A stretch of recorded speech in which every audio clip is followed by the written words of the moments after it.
Hi, everybody. Thank you so much for joining us for this week's Snack, Chat, and Keep on Track. My name is Catherine Connors. Unfortunately, Shannon isn't able to be with us this week, but we have a special guest with us.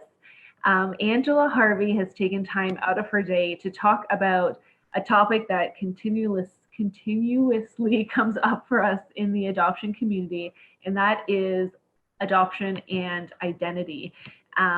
And so, a little intro about Angela. She is a registered clinical social worker. I hope I'm going to be getting, you have a lot of certifications. So, if I mispronounce something, Angela, just let me know. So, she does didactic developmental psychotherapy. She's certified in that through the advanced level. So, PDD trained. You are certified trauma practitioner, EMDR trained therapist, advanced theraplay training, and you have advanced neuro-optimal neurofeedback clinician. My goodness, I will not try and say that 3 times fast. Did a great job. Obviously, you're coming here with a wealth of knowledge, and I know that you're very well known. Actually, when I posted saying that you were going to be our guest today, we had 3 or 4 people reach out, super excited because they know your work. So whether they work with you personally, have heard of you. So this is exciting for us to have you. So we really appreciate you taking this time. We did have a lot of questions coming out from our community that we have prepared already. However, for those of you who are watching live, please know that this is meant to be engaging and interactive. And so if you have comments or questions, please feel free to join along with us. We appreciate we only have 45 minutes, so we're going to do our absolute best to get to as many questions as possible. If we aren't able to answer you, whether that's from the live stream or from the questions pre-asked, please know that we will be reaching out with answers, and Angela's already agreed to help us in supporting some of the answers that we have to you. As always, please know that this is going to be publicly broadcasted, so we always want everyone to be mindful of the names that you may use. Obviously, we don't want to use identifying details or any information that might hinder any sort of confidentiality. And also for those of you who are part of the Dot for Life community, as we do weekly in our private groups, we've also posted there. So if you do have a question and you're not feeling comfortable posting publicly, please feel free to post them privately as well. Because it's just myself this week, I'm going to be trying to ask the questions, but I'm also going to be monitoring our Facebook group. So please just bear in mind that my face might be going everywhere because I'm trying to monitor things at once. So that being said, we're going to go ahead, and Angela, are you good if we start with our first question? Absolutely. Amazing. So just give me 1 second. I'm going to pull this up here. And here we go. All right. So, and actually, I do want to take a moment too, because we, for the first time, actually had an adoptee reach out and ask a question, which is amazing. So I think this just talks about how well known you are in the community. So thank you so much for everyone who's reached out and asked the questions. And it's just really exciting that everyone is now feeling comfortable in reaching out and having our questions answered. So the first question is something that I think a lot of people can relate to. So we adopted our son at birth, and to our knowledge, he's never had any attachment concerns or any concerns about his identity. He turned 17 this year, and I feel like everything just blew up. There's so many questions about his past, and it's beginning to affect his relationships with his friends and families. We feel sideswiped. I saw this week's Snack and Chat and felt like I needed to reach out. Is this common? So first of all, thank you. I just wanted to say thank you for having me. I love that you guys are, that Adopt for Life is taking this on and connecting so many families across Canada. And I think this is a wonderful format to be able to talk about, you know, some really common experiences that people touched by adoption share. And so this is a great first question in the sense that, you know, when we look at, you know, life, everyone goes through a stage of identity formation. We start forming our identities when we're young children, and that follows us well into adulthood. So it's not uncommon for any person to go through stages of, especially when you hit adolescence. That's where that is where identity formation really takes it to the next level. And I think so many adolescents go through some difficult periods of trying to figure out, who am I? Separating from parents, trying to figure out what characteristics they're going to take from their parents and what characteristics they're going to reject from their parents in order to form their own identity.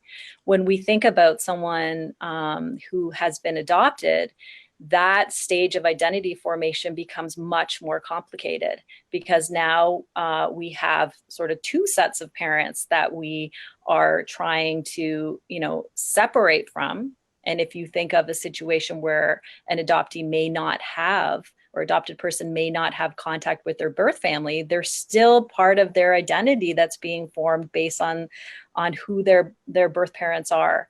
And so you can imagine how complex that gets for someone who may not have information about their birth parents, or may have limited information, or may have a wealth of information. But suddenly they're trying to figure out who they are as a person, and what that's going to look like as they enter into adulthood. So, going back to this question, it's not uncommon at 17, where you have a 17-year-old just really trying to figure things out. And at that time in life, you've hit a new developmental phase. And so you're trying to figure out, the idea of more questions at that point certainly is not uncommon. So now there's questions about, maybe the family that they were raised in, but now more questions about where they came from, what their birth parents were like, why the decisions were made at the time were made, and questions about their personality and who they are, and trying to figure all of that out. So, and that, like, I can imagine from a 17-year-old's perspective, that becomes really confusing and overwhelming, and again, every adolescent, but add on the complexities of adoption to that. So where it feels like, everything has blown up, I think that's from a parent's perspective, that's sort of a great explanation as to what they see their child going through. And it can be really difficult, because you're trying to navigate and support them through a really difficult stage in adolescence in general. You add on these complexities, and it can feel extremely overwhelming, not only for the youth, but also for families who are really trying to support their kids through these difficult stages. I think, you started off your question talking about the fact that there hadn't been sort of attachment struggles early on in life. And I would say for this sort of identity crisis, there doesn't need to be attachment issues, because again, identity formation is happening with every adolescent. And so, you may have a child where in terms of their attachment, they developed a secure, healthy attachment with you from the very beginning. But, this is also a normal stage of development. Again, the complex part is that your child, is trying to figure out their identity separate from you, but also separate from their birth family. And again, I don't know, your child's circumstances, but certainly if there's probably lots of people out there where their child doesn't have an open adoption. So in that case, and depending on the information, if there's very limited information, that becomes really difficult, because there's so many questions that aren't answered. I want to say one thing, because I think, and I'm just going to review this question, that you identified that there are so many questions about his past. And for me, that's a critical piece, in the sense that your son isn't internalizing and shutting down those questions. It sounds like, and I'm just guessing based on how you worded this question, that he's asking them. There may be a lot of pain in those questions. There may be a lot of things that, in terms of answers he's getting or answers he's not getting, that he's struggling with. But he's identifying that these are things on his mind. And these are things that he's trying to figure out, that maybe he's confused about, or angry about, or has some kind of big feeling about. And I would say, that the best way to support him through that is by just acknowledging how hard that must be. Being able to say to him, 17 is a tough year. 17, 16, these are tough years. Yeah. And it must be really difficult that you're trying to find yourself. I notice that you're trying to find yourself. And, there's a big piece, a lot of questions that you don't have answered. And I can imagine how hard it is. So using that just empathy and acceptance of how tough this must be for him, trying to figure himself out in a world that feels overwhelming, but certainly a time that's really complex for all adolescents. And now, these questions around a big part of who he is, he may not have the answers to, or he may have answers to that are really difficult. But the fact, if he is verbalizing these, I think that is amazing that he's been able to do that. And so your response, you may not have the answers to any of those questions, but what you do have as his parent is empathy and understanding of how hard that must be. And sometimes that's all we can give them, but it's enough for them to feel that you understand what they're going through somehow. Right? Or that you don't understand what they're going through, but you can understand their struggles, right? Someone actually just commented saying that they were so excited to listen to you. And I think I now understand why you're an amazing wealth of knowledge. Honestly, my biggest, almost had like an aha moment there when you were saying that the attachment piece with your child doesn't necessarily equate to the identity. And I think a lot of us, there's kind of that misconception that, oh, well, my child has insecure attachment, so they're obviously going to have identity and adoption issues, but they don't necessarily go hand in hand. Is that yeah, for sure. Like I think when we look at like identity formation just in general, like for every single one of us, adoption or not, like regardless, we all have gone through, or children will all go through a period of identity formation, and part of that is like, if you look at Erik Erikson, who, sort of pioneered this, like he talks about an identity crisis, right? Like and that period is trying to figure out, who am I? And out of the family that I live in, what do I really, what piece do I want to take with me, and what piece do I not? And with that, then they build their identity into their adulthood. Mm-hmm. So everyone is going to go through that. The layers of adoption, like this is to me what in terms of that first part of the question around attachment. We could, that piece is separate in the sense that you don't have to have attachment issues to struggle with identity, right? You could, but they don't necessarily go hand in hand.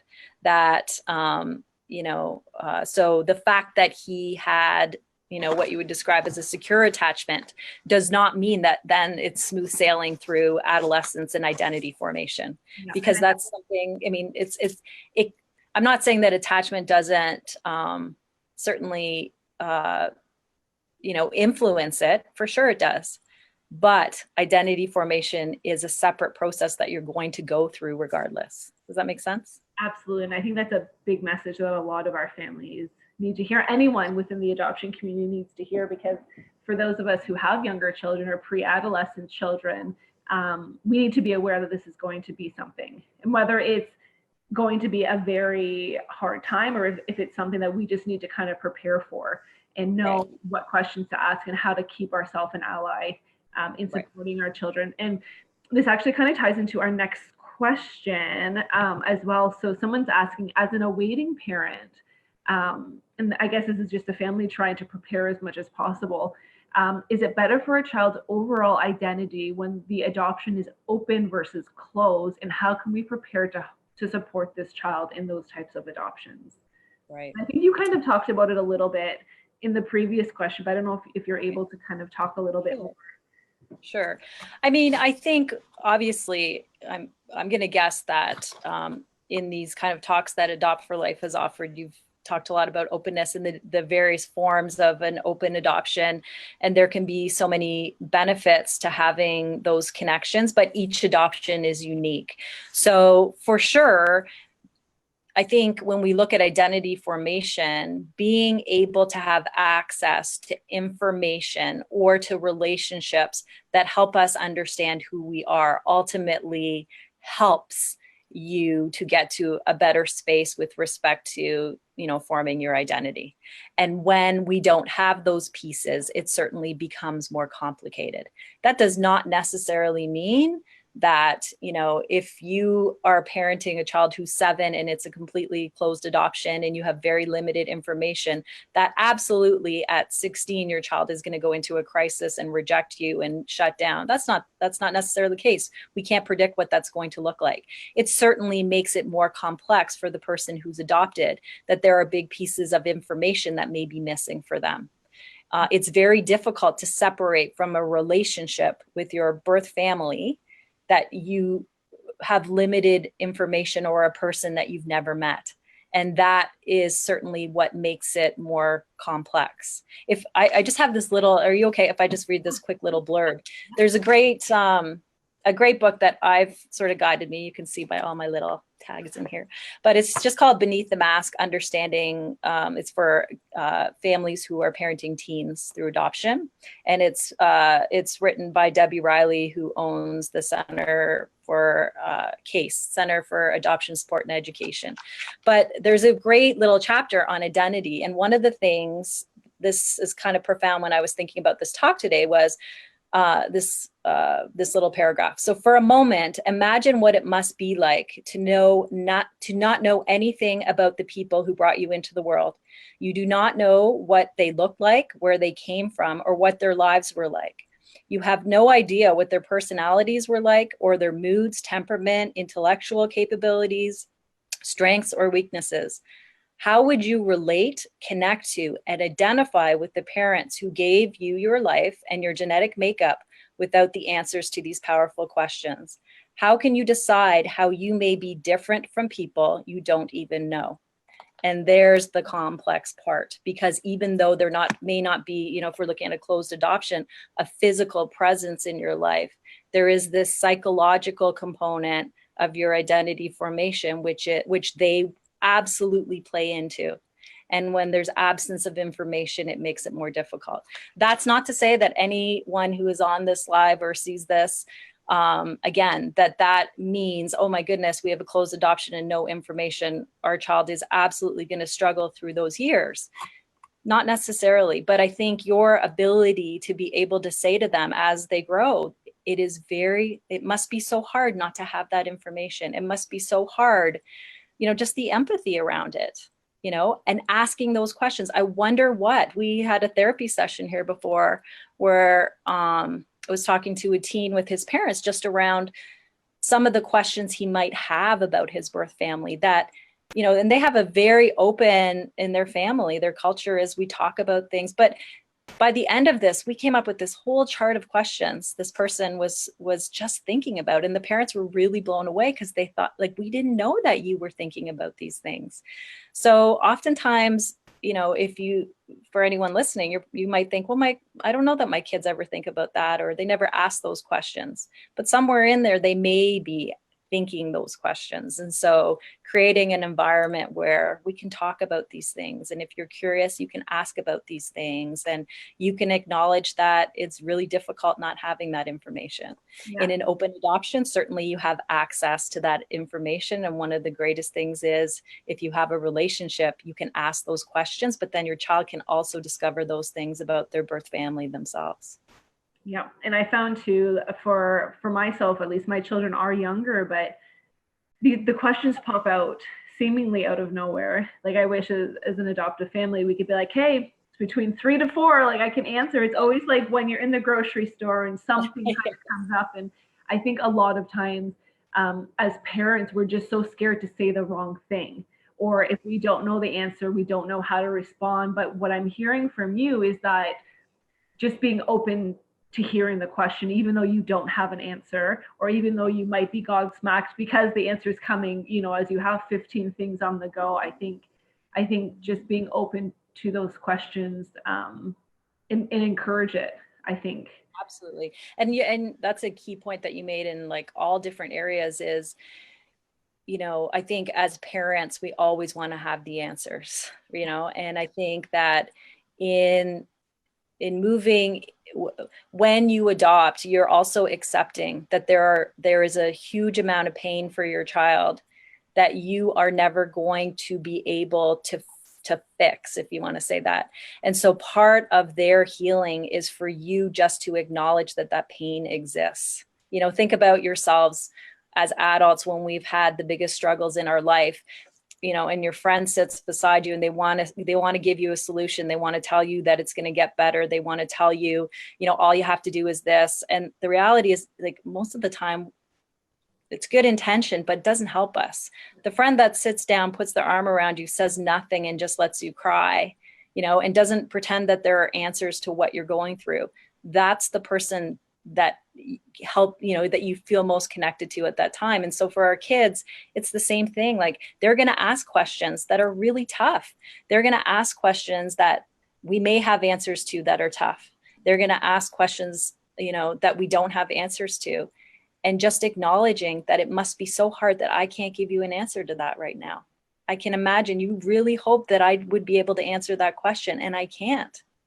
Or as they get older, you've always been very curious about that question. And now you're 16 and I can see that it's really impacting you in a big way. I really wish I could give you the answer to that, and I can't. And I can see what a struggle that is for you. That's powerful for your teen, right? Absolutely. And so for those of you who are watching live and on replay, we did write the name of that book down in the comment section. So if you do want to pick up that book, please feel free to just search.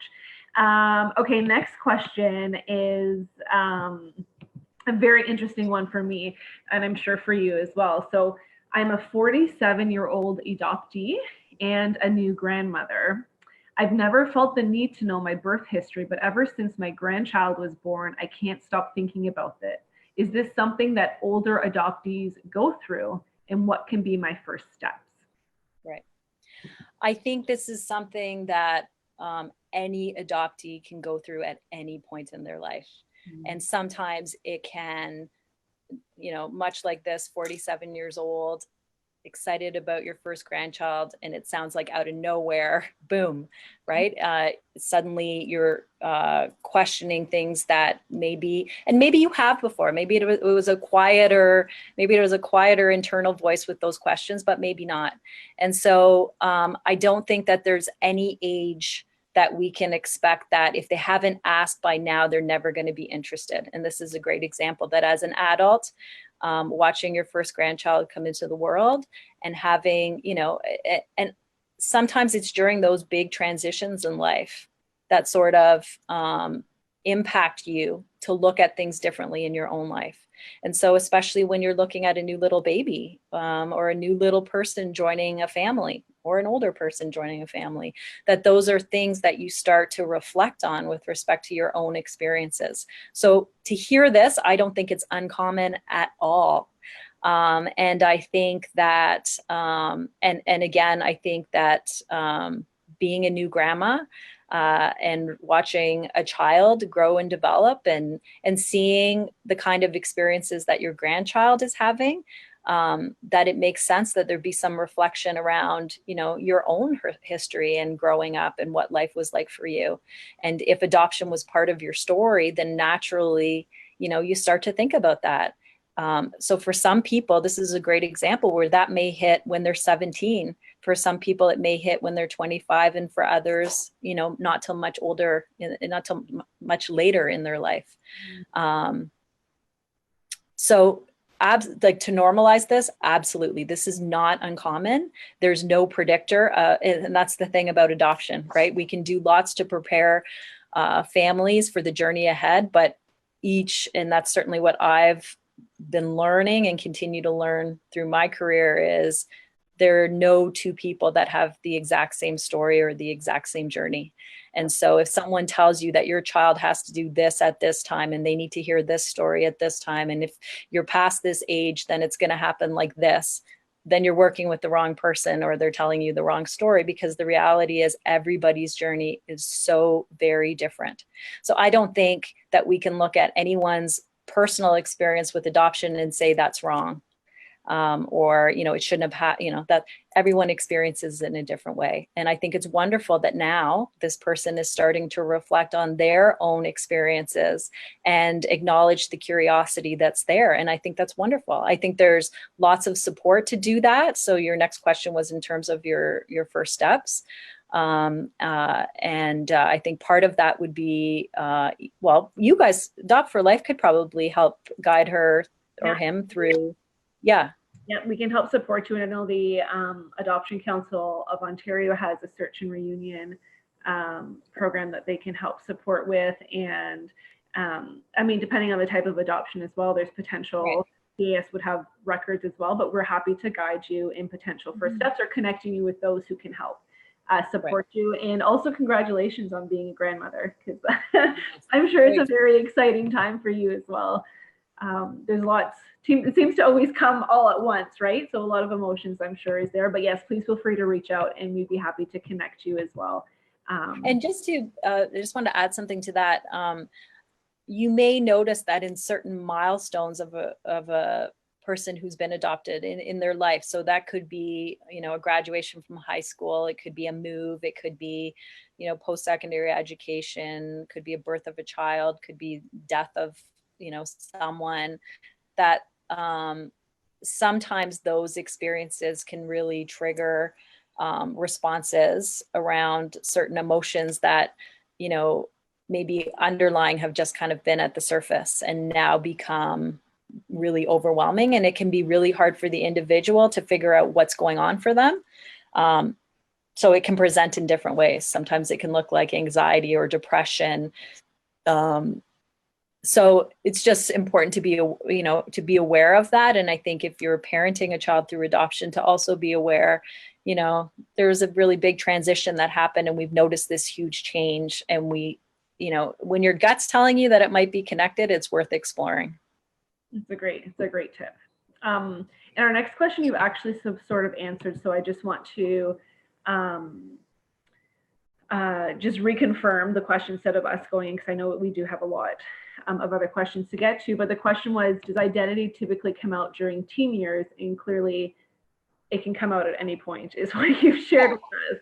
Right. I think normal, like when we look at normal human development, the adolescent years is identity formation. That's the critical part of identity formation. So in any adolescent. So it's not uncommon that we see, adolescents struggle in general, and certainly adolescents who may be adopted. But it's not necessarily the only place that we see it. And there's no guarantee that it's going to be this really, huge crisis either. Right. That makes sense. In terms of the next question, is there something we can do to support our child in learning about their background or try to avoid hardships later on? I think we've talked about just like, honestly, an open environment. Like, don't start that in adolescence. Create that from the very beginning. And if you haven't created it, then start creating it now. Wow, I was on this, webinar today, and there was this discussion around questions and identity. And I realized we haven't talked about that. I wonder what some of the questions you might have are. It made me think about that and just start the conversation. That's amazing. Absolutely. And I think as parents, again, like, we put a lot of pressure on ourselves to get it right the first time. So if your child is coming up to teen years, or, if you feel like you haven't been open enough, and sometimes it's taking the lead of the child as well. But I think it's great to know that you can always just start, and it's okay to have that conversation, because I know that we put so much pressure. Well, we don't want to upset them, or, we don't want to trigger them, or last time we had the conversation and it didn't turn out so well, but it's okay to keep going. And I think reaching out for that support, I think, is really important as well, if you feel like you need support as a parent. I think that is huge, right? Like, just being able, sometimes you're right, we second guess especially parenting teenagers, like we're all, any child, but those are tough years. We're always second guessing ourselves. Are we doing this right? Did that make sense? Am I reacting appropriately? Is this helpful, not helpful? And I think having your own support as parents, and it doesn't need to be, a therapist that you see every single week, but building a relationship with someone that you can go back into who knows your story and say, okay, so we haven't seen you in a year, but here's what's happened and this is where we're at and we dealt with it like that. Do you think that's helpful, or do you have any suggestions? And just to help guide you, like, as parents through these years, And again, going back to like just validating that you're not the only one going through it. So I know in our closed the Raising Our Parent closed Facebook group we have, is parents do exactly that. They just post saying like, this is what's going on. Like, I don't even know the starting point. And a lot of it is getting that validation from the other parents of saying like, been there or going through that. And I think it's just amazing to know that one, there might be some suggestions and resources and tips that can be helpful, but just like you said, just reaching out and hearing from other people, I think is so important to do. Well, and I think hearing from other people who are on the same journey, you are, if you're parenting a teenager, you can get support from other people parenting teenagers. When you're parenting a teenager who is adopted and whose identity, who's forming an identity with very little information, that's also impacting them in a different way than it would your next door neighbor whose teenager is just going through regular teenage stuff. And so sometimes the advice you can get from other people really doesn't, and I'm sure lots of people have experienced that, okay, that makes sense, but it does not work in this situation, right? So I love that there's a community here, which is other people who have shared experiences and really get it, because it can feel so isolating being an adoptive parent and getting advice from, all these different people who care about you, who are a big part of your life, but the advice you're getting just doesn't fit for your child, right? And so being able to get support from other people that say, yes, oh my goodness, we don't have information either. That has been a real challenge. Or, yes, our child has a relationship with their birth parent. And, certainly I've worked with people who will say, my child has an open adoption, and they have family members that say, this is confusing them. This is not helpful for their identity. Stop that contact. How is that helpful? They're all confused, right? So it's getting the right kind of support as well. Yeah. And someone also just mentioned on our live feed that there needs to be a group for birth parents who are going through this as well, which 100%. 1000%. I absolutely agree with that as well. So we have about 10 minutes left and we do have a few questions. So we're going to try our best to get through all of them. Obviously these are bigger questions, so we want to do our due diligence. If we don't get to a question that you may have asked us, please know that we will be reaching out either on the comment section, or we'll reach out to you personally as well with some more support. So this is a big one, but I feel like we need to address it because it comes up all the time. My son recently found his birth family on social media or on Facebook without our knowledge. He's starting to distance himself from us and is talking about wanting to live with his birth family. He says he feels like he doesn't belong with us. How can we help him? And more importantly, where can we get help ourselves? Right. This is a big one that comes up.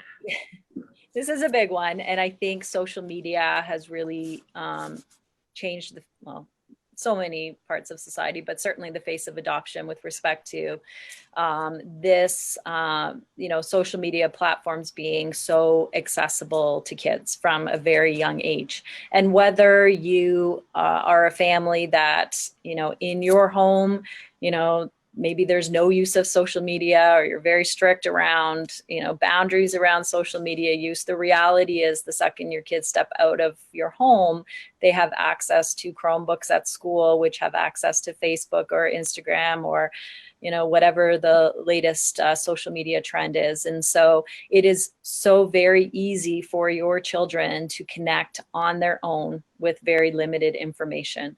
And so, just to sort of back up from this this question in terms of where you're at now, this is where I would say it's so important as families to be having these kinds of open discussions with your kids from the very beginning. And again, like we just said a minute ago, if you haven't, it's okay, start it now.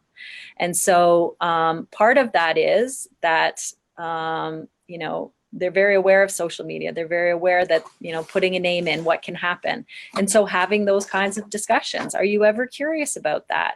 You know, what would happen if you connected, and creating an environment where if they wanted to connect with their birth family through social media, that there's an understanding that that could be something they could talk to you about.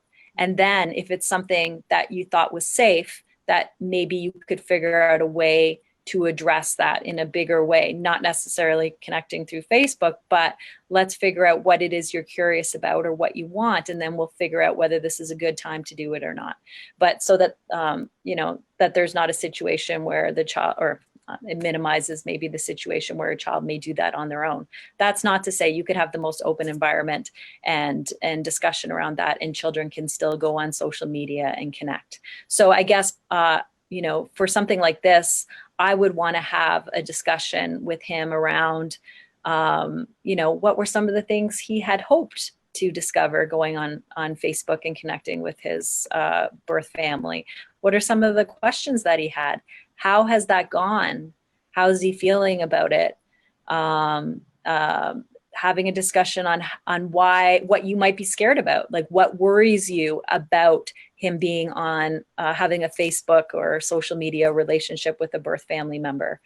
You know, I'm worried about it because of this. I'm worried, you know, about maybe some of the messaging going back and forth. I'm worried you didn't have all the information before you did that, and maybe there's things we need to talk about. But again, it all comes back to communication, keeping the lines of communication open. If your immediate response is to shut that down, right? If your immediate response when finding out that your child is on social media with a birth family member is, you know, is frustrated and angry, and there's a hard line of, we are cutting this off, this is not okay, the difficulty is going to be that it is very possible that your child's going to go underground with it. So now your child's going to see that, you know, this is something that they really want to explore. And again, I'm not saying that it's safe for them to explore it either. There's so many different levels for this question. But as soon as there's a, like, this is not happening, boom, shut this down, take away your account, chances are they're going to figure out another way to maintain that contact. And now there may be an even greater desire to connect because there's this feeling of, you can't possibly understand what I'm going through. And now the communication is shut down. So now you're in an even bigger hole than you were, you know, when this started. I would say that it can be really helpful to have some professional support through this, or some support from someone who understands what it is that you're going through. So whether that's through Adopt for Life, whether that's through a counselor or a therapist, to be able to, you know, if what you're identifying is he's now shut down, he won't even talk to us, you know, he like if he's completely shut down, then I would want to show him that, you know, as your parent, I love you and care about you. And I know that you're going, again, the empathy, I know that you're going through so much, and I know how confusing and overwhelming this must be.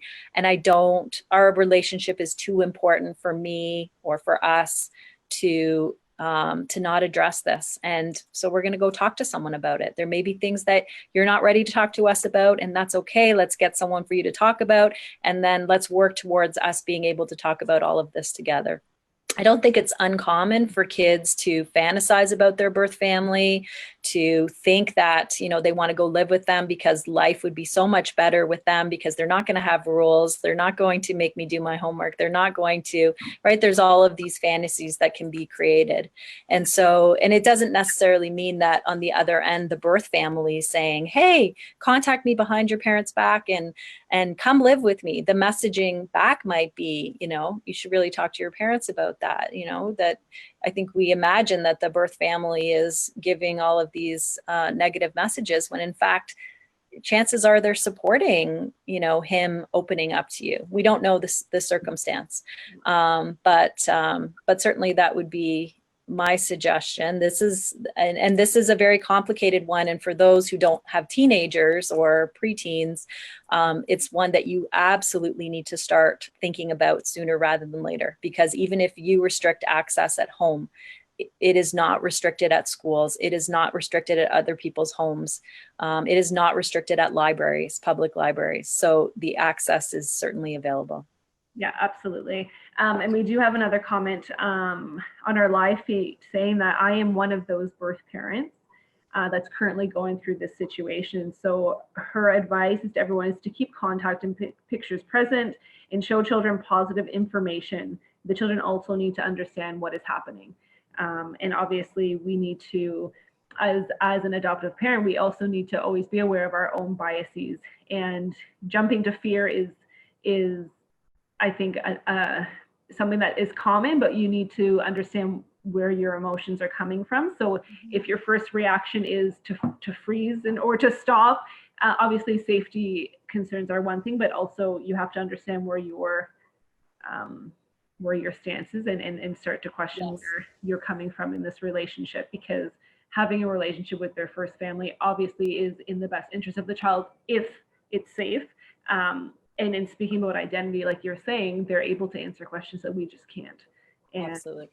I think you need to also look at yourself and ask, is it that I'm not ready as a parent? Is it that I'm not ready for this?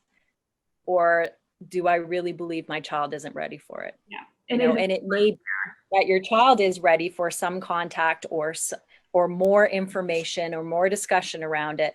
But if you truly look at yourselves, you may not be ready for it, or you may be worried. I mean, it's natural to have all of those emotions. What is this going to be like? And is this going to be okay for them? And fear around, does this mean, they're not going to love me as much, or that they're going to want to move in with their birth family? Like there's all of that fear. And I would say that's, as a parent, go address that with a professional, right? Like, go to someone and say, this is what I'm struggling with, and I need to figure out, is it in his best interest? And I'm just, I have a lot of fears around it, or truly, is this not a situation that's beneficial? And if it's not, they need to understand why it may not be safe. Like, why are you making the decision at, whatever age that this isn't a relationship that should go any further than what it is? And because you said so doesn't cut it any longer as they get older. So like, what are the reasons? And in order for them to understand the reasons, they need to understand their story. If you haven't shared their story by the time they're an adolescent, then they're going to make up a story that makes sense to them. And so this is another piece around, we're talking about identity, but also talking about the importance of, the child knowing their story and understanding their story. And then they're going to figure out, every child is different. They're going to figure out how much they need to help them through that story. And, not every teen wants to, or is ready to have a face-to-face relationship with their birth family, but there's many who are. And I think, again, there's no absolute when it comes to this. But what you need to figure out as a parent is this about me? Am I making this decision because of my own stuff, or am I truly making it because I feel like it's in my child's best interest? Yeah. Right. So it's tough. And it's okay to validate, like, it's okay as an adoptive parent to know that that's where you're at in your own journey. Absolutely. It's just a part of it, and recognizing I absolutely went through this myself, and realizing that it was just my own fears and biases that kind of got into the way. And it's about owning it and moving on from it and realizing how it impacts. And as our children grow up, it's going to continue to impact. And with social media, I mean, we have to, adoption is different today than what it was 10, 15, 20 years ago. And we are continually trying to put ourselves in a position to support our children and to remain to be, the person who your child can continue to go back to. So if we're continually making those barriers, it makes it that much harder. I feel. Absolutely. So it is 1 o'clock. I honestly could stay and talk about this for another hour, but it is 1 o'clock. So we do have a couple of questions that we weren't able to get through, but to be honest, I think we touched on a lot of these answers themselves. So for those of you who have asked, I will be reaching out with those answers to you, Angela. Thank you so much for joining us. You are a wealth of knowledge. My goodness, we're for those of you who may be watching who want to get in contact with Angela, I know you are a very busy lady, but if you do want more information, we're happy to pass on. So you can just reach us at info@adoptforlife.com. And if Angela, if she's not able to see you, we also have a lot of other support systems and resources that we can share with you. Very quickly, next week, we are doing our Snack and Chat series for kinship. Adoptions, kinship, caregiving, and we're actually interviewing an author of A Grand Family for Sullivan. So she's going to be joining us next week. So if you have any questions around kinship care or kinship adoptions, feel free to start messaging us, and we'll have our lovely author coming in answering questions for you. Angela, we really appreciate it. My goodness, we might be putting you back in the roster for a couple of months. I enjoyed it. Well, thank you so much for having me. I love that you guys are doing this, and yeah, thanks. Awesome. Great. Thank you so much for those who participated on our live feed as well. We really appreciate the engagement. Have a great day, guys. Bye.